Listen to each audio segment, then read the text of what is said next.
Hello YouTube, it is Hunter Surge, and it is Elestrals webcam tournament time again. So today is the Poison Nectar Monthly. It's not a premiere today, it's Poison Nectar Monthly. But I've really enjoyed doing these tournament vlog videos. So I'm going to be doing them again, even with the Poison Nectar Monthly. I kind of like it for like my own personal record keeping, because it's like, oh, this is a video that I put out that I can just, like, anytime I want to like refresh my memory on how a specific tournament went, I can just go back to this video and remind myself. I love doing tournament vlogs for Buddy Fight Regionals when that was around. And I didn't do them for all of them, and like I get kind of bummed that it's like, oh, I actually can't look back and remember how some of these tournaments went because I didn't do vlogs for all of these. So I want to keep this up.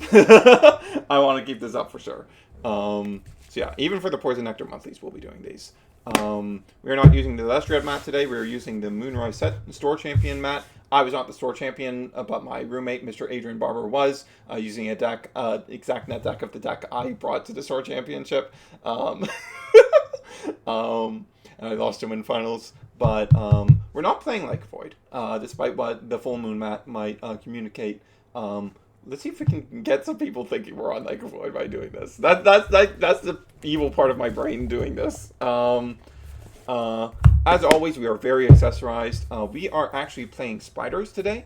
So I have these awesome Common Rider Demons sleeves from Common Rider Revice. Revice is not a show, a Common Rider season I like very much. But I think Demons is a really cool suit. And I really like the character that wears the suit. He was one of my favorites in that show. The first Demons writer. I forget his name off the top of my head. It's the guy who trauma dumps. Randomly trauma dumps on the secondary rider in like somewhere in the first half of the show. But he's spider themed. He powers up with the spider genome. So if we're playing spiders, this is perfect sleeves. Also, we are we have gone beyond double sleeving. We are now triple sleeving. I just want to minimize any like warp effect that could be occurring with any Elestrals Hollows. I was like, also like, I just have perfect fits around. Why don't we try triple sleeving? I've never actually done it before. So like, we're just doing that. Alright, we'll do the deck profile next, and then I'll see you in the rounds. Alright, here is the main deck. As I said, we're playing spiders. Ever since very early in Firestorm testing, I've really liked this deck. It's doing a lot of stuff that I really want. Lots of draw power, lots of like really power plays. Hestia is a card I like a lot, even though like I shit on the card a lot early on, like after it's revealed, didn't think it was going to be very good. The concept of what the card does is very powerful and appeals to me a lot as a player. I'm the sort of player who wants to like put myself in scenarios where like I'm completely cool with my opponent's counter runes and I can just completely play through them. And one of the most surefire ways of doing that is getting 2 Elestrals on the field. 2 Elestrals that are threatening your opponent's 1 Elestral is like the most surefire way to do that, and Hestia is really good at doing that. However, it eats into your hand, and it costs quite a few spirits. Spiders are really good at resolving those issues because, number one, Lair resolves the hand size problem really easily. Like, you're going to be drawing a ton, so you can fuel Hestia with the Elestrals you want. In addition to that, since the spiders have all these effects that trigger without you spending any spirits, they're really good for spirit efficiency. The fact that like if a Warmite or a Frostmite survives a turn, you get to go, okay, before I take any action, I'm now going to resolve this effect that is going to put your Elestral under threat. Do you have a response? It's very powerful, extremely strong. Good stuff. You would also have the Hearth stuff for healing up, but I'm not on Hestia's Hearth. I'm back and forth on Hestia's Hearth. I do kind of really like the plays that the card enables, but it does also introduce some weaknesses and some dead draws that I'm not a huge fan of. And one of the things I really like about spiders is that there's no like the power plays in this deck aren't like, oh, I have a 1 cost that has that can special send into a higher ascension, and also that means that that higher ascension is going to be something I'm going to run at low copies, and also it's really really bad for me if I draw it because it's a really really bad card to draw. There's not really bad draws in this deck. Like the Joltons and theirs become much weaker once you already have one. Same for the Hestia, but you still want to see them. And like the Joltons, you can still run out as like 4/2s, so like it's not that bad. It's still pretty solid. Kinleo I like a lot in this deck because like at some point you're going to be like, okay, I have enough advantage. I can just Nexus off this layer, or I can Nexus from Hestia. There's lots of Nexus banks for Kinleo to utilize, and similarly to the spiders, Nexusers like Kinleo are another way of taking an action that threatens your opponent's board without spending any spirits. And that's very, very, very powerful, very spirit efficient. One thing that's experimental in this build is I'm running Altar. I was on Hearth in this slot before, but last minute I decided I'm going to try out Altar here instead. The PNM feels like the perfect testing ground to see if this idea works.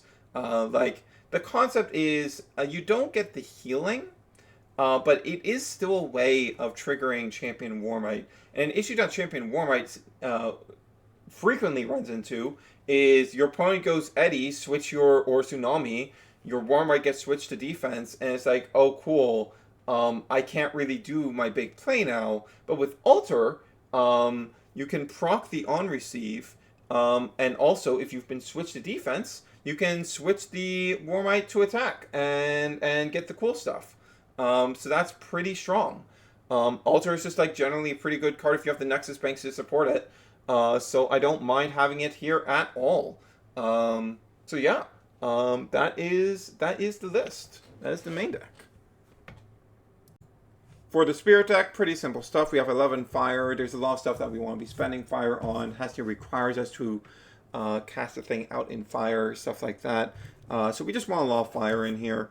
I've run out fire a bit too often on only 9, so I wanted to up it to 11. We've got 3 thunder, we've got 2 water, we've got 2 wind, we've got 2 frost. If you're wondering why these are marble spirits and the others I'm not using any marble spirits elsewhere, it's because I like my spirits within a deck to all have the same art. So I don't have enough fires, marble fires to fill out this, so I'm not using any. I'm just going to use the full arts that I have enough of. And same for thunder. I don't have enough marble thunders to fill out all the thunders I'm using, so I'm only using the full arts. Yeah. All right. Yeah. We don't have that much water in the deck, of course. We just have the tsunamis. We do have Hurricane in the sideboard. And also we just want to have the capacity to misenchant. 2 winds and 2 frosts. We only have the Kite Mites and the Thermines, as well as Hurricane post side to worry about. But that's fine. That's fine. The 2 and 2 should be enough for those. And lastly, we have our sideboard. We are, as ever, we are respecting Ascension decks with Boombat. We're keeping 2 Boombat in here. We are not disrespecting that nonsense, especially because there's more viable ones in Firestorm that people are probably going to be playing around with. We've got 2 Titano Strike plus 3 Thunderstorm. This is to respect the Super Divine focus decks, particularly Zeus and Poseidon. For Zeus, I would actually only be bringing in these 3. I wouldn't be bringing in the extra Thunderstorms. However, Poseidon presents an issue where that if they get up the Majesty quickly enough, the Titano Strikes can't search for Thunderstorm anymore. So they're not going to be able to help you resolve that issue. So I wanted to have 3 Thunderstorm in the side so that we can sign effectively 5 and find it pretty reliably. 2 Hurricane. This is largely for if I run into anyone doing the Like Avoid stuff, If I'm going into a game where they're going first, I want to bring in this stuff. And it's also just like, I like having Hurricane in my sideboard to help me handle any like weird rogue nonsense that like put me in situations where I really need to clear whatever you have right now. So I'm going to put in Hurricane. Like Cobalt Stack. Cobalt Stack was a deck I was always very happy to have Hurricane for. A deck like Bo's Lunar Phase deck is something that I'm also always very happy to have Hurricane in the sideboard for. 3 Pandora's Box. Pandora's Box is interesting because like every 2 weeks someone goes, it is Pandora's Box's time. It is time for Pandora's Box. But this might actually be the time for Pandora's Box. The biggest thing that has flipped me on my thinking on this card is that Ursaden is a play that, because like typically the problem with Pandora's Box is that almost everything impactful that you would want to stop with Pandora's Box is stopped better by Gorgon's Gaze. And it's never anything so urgent that you would want to go up to 5 to 6 ways to stop that. Ursaden is a play that Gorgon's Gaze cannot stop, that Pandora's Box completely hoses. So it's really good there. And also there's some decks in the format that is just like, yeah, the play this enables is actually strong enough that I want to have like 5 to 6 ways of stopping it. Like things that come to mind for that is the Blazerous OTK. I want to be able to I want to be able to shut down as much of their searching for setup as I can. So Pandora's Box is really good for that. Majesty, stopping as much of their setup attempts there is great. Yeah, those are the main 2 that come to mind. But like, and Titan for spiders and Titan. And Titan is so impossible to deal with if they get it up with a bug beside it. If they don't get it up with a bug beside it, we can Kinleo it or something like that. But it's so impossible to deal with. Shield is so bad in that matchup too. So Pandora's Box is incredible there. And we have the 3rd PTA for much the same reason. This is actually for Majesty as well. Basically, there's certain like decks focused around big ascensions that we want to be able to bring in the 3rd PTA in for. So we have a PTA in here. And then these slots might be wasted. These 2 slots in my sideboard might be a waste. There's a possibility that 3 Thunder in my main is completely enough for when I bring in the Titano Strike Thunderstorm. It is ultimately enough for me to go Titano Strike and then Thunderstorm. It's just a concern at that point of, do I have enough for the other stuff? And I could also just decide, okay, do I just go up 1 more Thunder in main, and cut this from the side? I think these 2 are the most likely to be wasted slots in this sideboard. But I decided to roll with this. I want to be on the side of caution, especially given the sorts of decks that I'm trying to stop with the Titano Strike Thunderstorm stuff. Alright, that's it. I will see you guys after the first round. Alright, very, very easy round 1. Our opponent was on like some sort of Wind Aeolus deck. Like, I had like Aeromares and Island and Sorlet and Galaxair. Exaltair was in there too. Like, just the kind of like basic wind guys and nothing else really fancy going on. I don't think I saw a single Firestorm card, which was interesting. But like against a deck that wasn't really doing anything, it's just like, okay, I get way more card advantage than my opponent, and my spiders are immediately dropping down any stat benefits you have. Like, I don't care that you have Island of Aeolia. Frostmite is dropping your Aeromare by 5 defense. It is dying to everything. Very, very clean 2-0. So yeah, I'll see you guys after round 2. Round 2 wrapped. Lost 2-0 to a Volcary's Equiling Square Pop deck. Very strange stuff. Realistically, I don't think I should have lost that in the universe, but I drew so poorly both games. Like, the first game, and the big thing is that Arachne's Lair got cleared immediately both games, which was very annoying. Game 1, they just had Equilinks, they just opened the 1-of and dropped it like the turn after I established Lair, so I wasn't able to get much value off of it. Game 2, they had the Burning Woods. They sided in Burning Woods and just had it. for me the turn I put down Arachne's Lair, which sucked.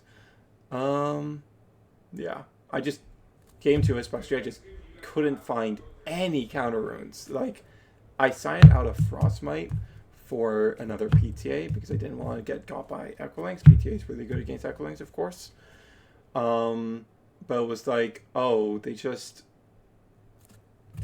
saw every counter rune in every guy, and I saw 2 counter runes all game, and one of them was an altar that was dead all game because they Burning Woodsed over my Full Life Forest right away. There was a point where I could have Hestiad for 4, and if I'd done that, then I could have altered, and that might have won me the game because that would have stuck. That would have made my Kineo stick, and then I just probably win the game from there. So lessons learned, but I was like low on fire, so it's like it's weird. I'm not sure, but it's really annoying to be on like what 13, 9, 10, 11, 12, 13 counter runes and only see 2 of them, and one of them was altar. It's like that's very frustrating. That should not be happening. Yeah, like it's frustrating to lose to a deck like that because like they're on Demeter, they're on Hephaestus, they're on a bunch of artifacts.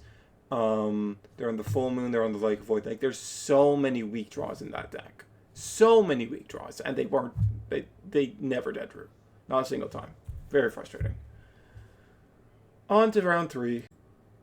All right, that is a wrap for round 3. We won 2-0. It was against just good old Fire Nexus. I was a bit spooked because when it came to sideboarding, because game 1 he mulliganed and he mulled a fire and an ice. Mulling fire and ice is very interesting because that suggests that you're on a decent number of both those spirit types. And the only deck that really does that is bears. So I was very scared. But then game 1, I only saw the artifact stuff. I only saw the fire artifact stuff. And then I was like, well, there's a chance that this is, there's been, I've seen it played in a few, like I know Cobalt is on it. There's a chance that this is actually the fire artifact bears deck. And they just didn't see any bears in game 1. That could happen. So I'm like, I think I want to bring in Pandora's Box, at least 2 copies of it, so that I don't just get got by Ursaden. And like worst case scenario, if it's not bears, this is still like decent against Argo. I did box an Argo and it was like all right. It was pretty okay. It was to make a crash go through though, so like it wasn't that great. It wasn't like box for Argo. It's not the best thing in the world because they don't have to pay the 2 for the artifact when you box them on Argo. Not anywhere near as good as Monsoon versus Argo. But like it was, yeah, we won it 2-0. Late game 2 got into a bit of a sticky situation. Also, game 1 there was a funny situation where I had a board of, I think it was a Kineo and an Astrabbit, which was like just cleaning house because Kineo was just nexusing every turn. I nexused off the I think I initially nexused off Lair. Or off Hestia, one of the 2. And I go, okay, they Eddie something. I go, okay, swing in. Okay, alter, switch your Eddie to defense. They go, okay, alter, switch my Eddie to attack. And I go, second alter, switch your Eddie to defense. I went against my principles setting that second altar because I was like, I almost never set multiple of the same because like that's super vulnerable to Hurricane for no reason. Like that's vulnerability to Hurricane that you have no reason to play into. But guess it's a good thing I did because I kept my Kineo stuff going and the Kineo stuff just won me the game because like if you can't deal with Kineo, the game's just over. I guess the reason for the Frost might have been, like I didn't see any Frost stuff. I think the reason might have been the Frost, they might have had the 1-of Frost Spirit for Cryoblast in the main. But Cryoblast itself was not in the main, it was in the sideboard. So they would go, okay, I'm going to since I don't have the Cryoblast in the main, I don't actually have any use for this Frost Spirit. So I'm always just going to expend it early in game 1. And that's probably what happened there. But yeah. We are 2-1 now. Let's keep it going. See you guys after round 4. Round 4 was against Dimax. I got washed. Game 1, it was good old. I went first. Ash Rabbit set 2. He goes, okay. Hurricane Werepup, and it's like, yep, I have no way through this, so I'm cooked. Is what it is. And then game 2.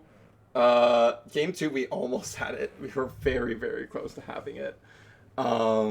But he saw, I think, 2 Ambrosias over the course of that game, and saw an Ambrosia at the very end where I really needed him not to. If he didn't see that Ambrosia, I'm pretty sure I win, because we were both at 1, and I had a Jolton up, and a PTA set. So if I just use PTA to drop his attack stat when he runs out of guy, and don't pay it out, I just win there. In most cases, no, he ran out an Eddie on that turn, so he had the Eddie anyways. Actually, no, Jolton's 2 defense, isn't it? Yeah, Jolton's 2 defense, so if Eddie switches it and is dropped by 2, it can't get over. And then we're both on 0. Jolton beats over Eddie and I win. But he had another Ambrosia at that turn. Maybe he had it earlier, or maybe he just drew into it at that turn. Given the state of that game, I think he probably would have cast it earlier if he had it earlier. But, very unfortunate. We haven't had a single game go to game 3, one way or the other, which is kind of annoying. Yeah. I always knew that the Avoid deck was always a risk. I don't have Hurricane in my main, and my main concern with that was always, I don't have any way to force myself through a Avoid. So it's just, the deck has inherent ways to beat it, but we didn't have them in that scenario, so we lost. Oh well, is what it is. I almost forgot. Round 5, I did round 5, we went to time, so I have to record this real fast. I was against Primary Artemis, who was on a Werepop deck with a solar stuff to go into Pheramel, to go into Ferrogeist, with Exaltus Champion, and had Calfmel in there as well. Very annoying deck to deal with. They also saw turn 1 Werepop every game, which was very frustrating. I went first 2 out of 3 games, so it was easier to deal with, but that's very annoying to deal with. I missided in game 2, and that probably led to my loss, because I could have dealt with Pheramel more efficiently if I had sided correctly. But wow, that's an annoying deck to fight against. I really hate Ferrogeist. I don't like that card's design at all. The prospect of having to face it down is horrifying, but I won in time after PTAing the Ferrogeist when it came down by Hard Ascension. Oh my god. Alright, on to the final round. We're 3-2 right now. We can still make it. Well, we lost. That was completely avoidable. We should not have lost that in any universe. So we went into Frost Nexus, and they were a version with Cryoburn and Cryoscorch. And I just misplayed into Cryoscorch 2 games in a row. It's been so long since I've never had to play into Cryoscorch myself, and it's been so long since I played Cryoscorch, I forgot what I needed to be doing. The first game, I forgot to Gorgon's Gaze on the attempt to ascend, so he has to discard his entire hand and doesn't get anything out of it. And then game 3, there was a board of, I was seeing no counter runes all game, which was very, very annoying. Um, Again, we're on like 13 here after sideboard. Um, but um, he was on Carvern and attack position Nixamera Fallen Form. And I went Warmite, drop down Fallen Form, forgetting that the Carvern was properly enchanted. It was going to kill me next turn because I had no counter runes. Because my deck was refusing to give me any counter runes. Um, and I had a Kineo in hand with the layer up, so I could have just gone layer, could have just gone Kineo, Nexus off layer, pop the Crowvern, and then run out the Warmite the next turn, deal with the Nixamera, and we would have been fine. We would have been completely fine if I just didn't make that misplay. We had triple Ambrosia too, so like there was no shot we were losing on like down to the low to the ground gameplay. Very frustrated that I made such a massive misplay right at the end. I should have gotten a 4-2 finish here. All right, that's it. All right, I took a little nap and cooled myself off. I definitely must be noted that I didn't get any actual sleep last night, which may have contributed to my performance. But um, so here we are back with the list. I'm very disappointed with myself going 3-3. I really should have gone 4-2. I really should not have lost that round 6. Like both of those last games were entirely winnable. I just completely screwed up. If I just played those correctly, I would have won. Um, like, and just doing that into Cryo Scorch of all things, it's like, wow, I can't. Is this for real? Is this for real? This is what I'm making this kind of misplay into? The card I used a lot back in Daybreak? Really? I'm getting got by this? Which was annoying. Wow, I need Champion Like a Void taken out back and shot. That card is so obnoxious. What you are doing with one Werepup, especially when you get to do it uninterrupted, when you do it turn 1 going first, it's just completely obscene. Or if you Hurricane into it, like Dynamax it to me, it's just completely obscene, completely unfair, and it's just so frustrating because like it's not a card I want to play because I don't like the gamble. I don't like the gamble that's involved with using that card. And I don't like how it feels later stages of the game. I don't like having to run those dead cards in the Like a Void and the Full Moon. And honestly, I think you need to run the second Full Moon with that probably. Um, I don't want to play that card. But it's so obscenely powerful. It does not feel fair going up against what that thing's doing. You have to fight such an uphill battle, even when it's a fairly reasonable scenario. Like against like Pharaohgeist, like turn 1 Werepop came down like every game that round. That was so irritating, so unbelievably irritating for to be in a situation where like wow this thing is just here turn 1 every single time. I don't like having to take this chance on, well, 66% of the time they won't have it in their opener and then just go, I have it in my opener. It's like, well, I guess this sucks for me. Um, Really, really, really annoying. Really don't like that card. Um, yeah, yeah. Wow, I can't stand that card. Cannot stand that card at all. Um, as for the deck, um, Alter was all right. Alter was pretty relevant a number of times. However, something I'm thinking about is that like it doesn't really help you with dealing with the Like a Void directly, which is a bit of an annoyance. Like Shield does not feel fantastic, but very much does help you deal with Like a Void. So it does feel important. Um, I don't know. I don't know what we want to do here. I did notice a lot of people were like misenchanting the full moon, um, and not like giving any misenchantment to the like void to conserve on spirits because it costs what 2 extra to properly enchant the full moon and then put lunar on on the werepup and then take another spirit from your spirit deck. I believe that costs a whole 2 extra spirits. So it's probably just a spirit efficiency thing. That is the reason people are doing it that way. So That's something to think about. I'm considering making some modifications here. The third Kite Might and third Frost Might. I was originally on 2 and 2 of these cards. I might end up going back to that. That might end up being correct. I wouldn't mind being able to fit in Cryoblast. I could go back to Hearth, but a lot of the scenarios where Altar was dead, Hearth would be more dead, but I could also really use the capacity to recover spirits, and it's just another power play you have access to.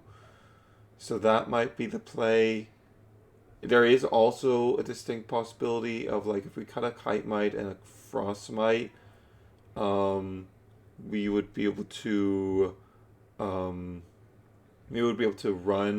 both Hearth and Altar, or Cryoblast and Altar. Something like that is something we could do. As to the sideboard, almost nothing came in this entire run, because we were either in a scenario where we felt like we were completely dominant into the matchup, or we're against Lake of Void and we were struggling.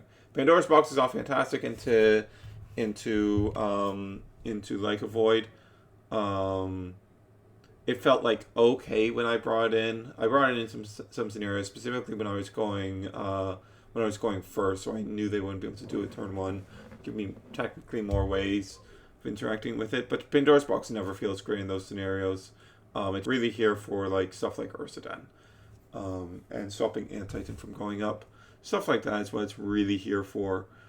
I was definitely overcautious on the Titanic Strike Thunderstorm stuff. I think I can pretty safely go down to the 2-1 lineup, and still have what I need for those matchups.